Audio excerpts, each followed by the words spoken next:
our guilt. Today is the day that Hamilton warned us. Today, with the Speaker's announcement, she has weakened this nation. It was not new news. They always had this pre-written timeline from the day they got sworn in.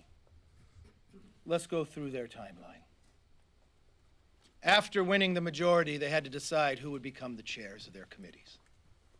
The Impeachment Committee Judiciary had a campaign for it. Nadler campaigned on the theme that he would be the best for impeachment, and he won the position.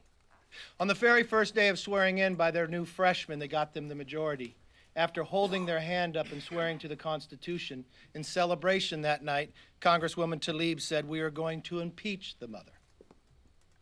That was their goal from the beginning. Or in May of 2019 of this year, Al Green, who has entered the impeachment from the very beginning, said if we do not impeach the president, he will get reelected, to show him the true reason of why their timeline is written. The sad part about this timeline, they've always had it written, they just never had a case or proof, so they had to bring professors in. Had Speaker Pelosi spent at least 48 hours and waited until the transcript came forth, America would not have to go through this nightmare. If Speaker Pelosi would have paused and actually listened to the hearing yesterday, she probably would not have made the decision that she made today to try to change her own timeline. Had she listened to the Democrat constitutional scholar, Jonathan Turley, he said there was no bribery, no extortion, no obstruction of justice, no abuse of power. He said this would be the fastest, thinnest, weakest impeachment in U.S. history. This is from the individual who did not vote for the president. This is from the individual who is not a Republican. The further they get from their timeline, the further they get away from their own requirements of an impeachment.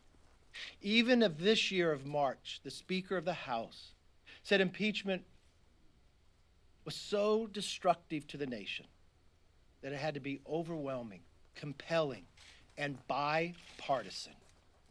That was the criteria she laid out for the nation and for her conference. It's just not the criteria she held herself to. This is the day that Alexander Hamilton feared and warned would come. This is the day the nation is weaker because they surely cannot put their animosity or their fear of losing an election in the future in front of all the other things that the American people want. They don't even have a budget. We don't even have a trade agreement that was signed more than a year ago to make this country stronger. We're not lowering drug prices.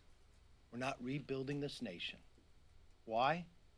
Because the timeline that they started from the day they were sworn in, down to the very freshmen announcing what they would do on the night they were sworn in, to the selection of the chairs of who would oversee the impeachment, has come true today.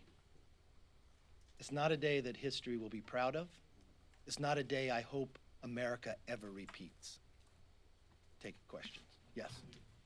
In 2016, you said that then candidate Donald Trump was one of two people who were paid by Vladimir Putin, the other being former Congressman Isaiah Rohrabacher. Do you still believe that Vladimir Putin? I didn't believe it then. It was a joke, and you took it to an extent that's not, and that's really embarrassing that you would even ask that. Yes. You mentioned that Speaker Pelosi often pointed to a need for bipartisanship. Mm-hmm. Can you guarantee that there will be no defectors here, the Republicans will be united? I don't need to guarantee. I'll show you the vote. If she laid out a criteria, the Speaker of the House, telling the American public of March of this year that impeachment was so divisive, that it would divide the nation, that the only way we could move down that it had to be compelling, it had to be overwhelming, and it had to be bipartisan. Well, we've had that vote on the floor for an impeachment inquiry. And the only bipartisan vote that turned out there was not to move forward. So the standard that she gave to the nation, that she gave to her own conference, she will not hold her own self to. Why? Because she wrote this timeline before she was even sworn in for president. She picked the committee chairs based upon what she wanted to accomplish in the timeline. The freshmen that gave them the majority said it on the night they were sworn in. The individuals that first moved the impeachment said the reason why they were afraid of losing. The committee that it went to yesterday, 2/3 of them, if this is the jury, had already voted for impeachment before they heard. If they had listened, and who'd they select? 3 Democrats to a witness that Republicans could invite? We invited a Democrat. We didn't invite a Republican. We invited a constitutional scholar, someone who didn't even vote for the president. Why? Because this is too important. We would stick to our own standards of constitutionality. And what did that individual say? It's the weakest, it's the thinnest, and it's the fastest impeachment in history. And he said there was no bribery. But you know what's more importantly what Turley said? He said if there is abuse of power that you want to impeach this president over, that's not the case. It's actually the abuse of Congress if you move forward based upon what they want to do.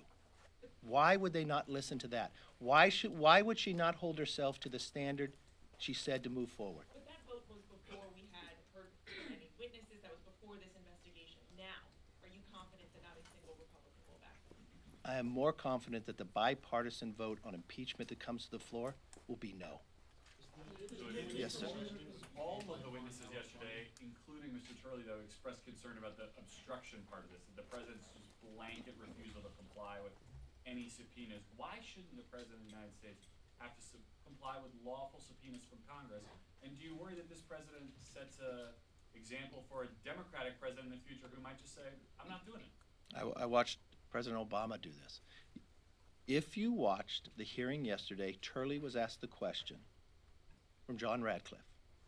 And he stated and agreed, no bribery, no extortion, no obstruction of justice, no abuse of power. That was the answer. I do not understand what they have going forward. They have a timeline, but they have no proof, so they brought professors in. They selected professors that were donors to the Democratic Party. We selected a Democrat who did not vote for the president. We selected an individual who's probably the one that is respected the most when it comes to a scholar on constitutionality. Because we take this so important and we believe exactly what the speaker said back in March, that this is so divisive, you need something overwhelming. You need something compelling, and it doesn't meet the criteria. Why shouldn't the president have to comply with the subpoena? Why shouldn't the investigation I think if you watched the president's or read the president's letter from his attorney from the White House, if he had a process the same as Bill Clinton. So your first question should be, why didn't the speaker, if she wanted to go through impeachment and she's not going to stick to her own criteria, wouldn't she create a fair process? Why wouldn't she create the same process that Bill Clinton or Richard Nixon had? Because it didn't fit their timeline. Why did we extend one more week in December in a continuing resolution? Because that met the timeline of what they written, what they wanted to do impeachment. And in that letter, the president said he would comply if he had a fair process. feelings about Yes, the ma'am. process Yes. don't matter? Mr. Leader, have you spoken to the president the last couple of days? Do you expect to speak to him today? And how do you look at the decision of whether the president should participate going forward? I spoke to the president twice yesterday. I spoke to the president quite often. I tell you what, the president and I talk about, the things that America should be doing. USMCA. We talked about trying to get USMCA done. We talked about a number of different issues moving forward. He called me first in the morning when he was over at the NATO meetings. Here was the president overseas making America stronger. What were the Democrats doing? Dividing us further.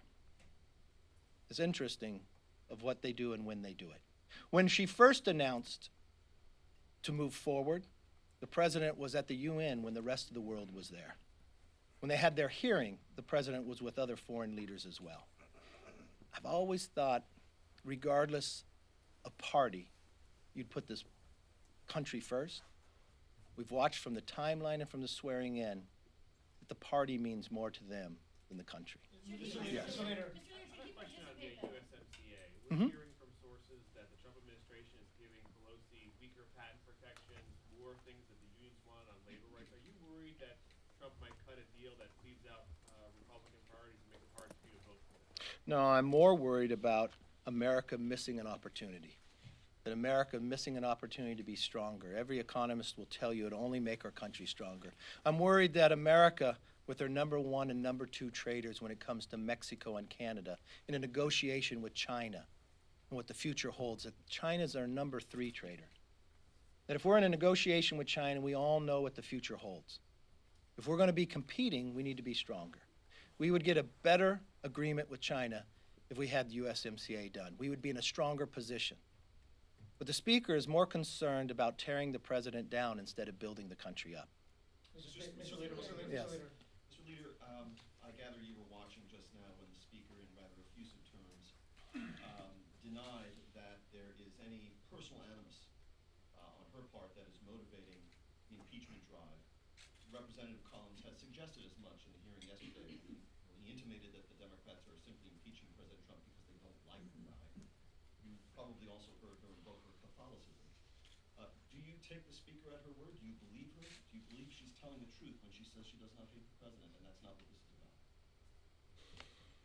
Look, I'll take them at their word when Congresswoman Tlaib said on her very first day in Congress of what she referred to the President, which I wouldn't think anyone would want to refer to them, that she was going to impeach him.